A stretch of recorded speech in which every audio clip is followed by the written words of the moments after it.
The Mike Hosking Breakfast, 6 to 9 weekdays on Newstalk ZB. G'day there. David Seymour's call around the Paris Accord merely adds to the list of calls around the Paris Accord from all over the world. See, if we can park, just for a moment, if we can park the emotion and the bandwagons associated with the obsession around saving the planet, the case for 2050 would no longer add up. Take the countries that never signed up in the first place, of course. Take the countries like America that did sign up but are now leaving because of people like Trump. Take the future British Tory government who will bail. Take the world's biggest climate alliance for banks who have suspended their activities and proposed a vote on scrapping its current structure after a whole pile of members basically bailed. This was the Net Zero Banking Alliance. Now, they stated their commitment was to align their lending with achieving net zero. Didn't work. Didn't come close to working.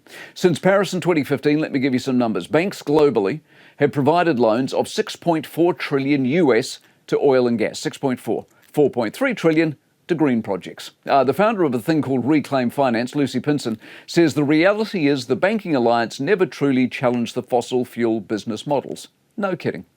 On fact, climate is losing. Now, you can argue forever about why and whether that's good or not. But if it is fact you are using, then the Seymour call and the growing actions of places like America are actually sensible. I mean, just how much farce? How many COPs? COPs 18, 19, 27, 32. How many COPs do you want to continue the failure? How many press releases do you want asking for us to redouble our efforts, knowing, of course, it is never going to happen? How much funding? How many air miles? How many promises that will never come close to reality do we want to pursue in what is simply now a vain hope? A well-intentioned hope, yes. Laudable hope, yes. But ultimately futile.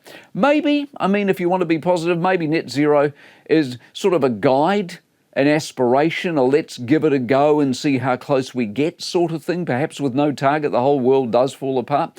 But like a lot of nonsensical ideas, this one has fast become exposed as a bust. If good intention and hot air was currency, it might be different. But the facts and the truth tell us it isn't.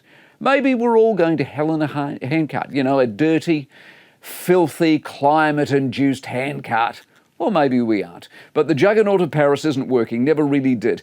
Good, clear, decisive decision-making would mean we stop the rot, stop the expense, stop the energy sooner rather than later. The Mike Hosking Breakfast, 6 to 9 weekdays on Newstalk ZB.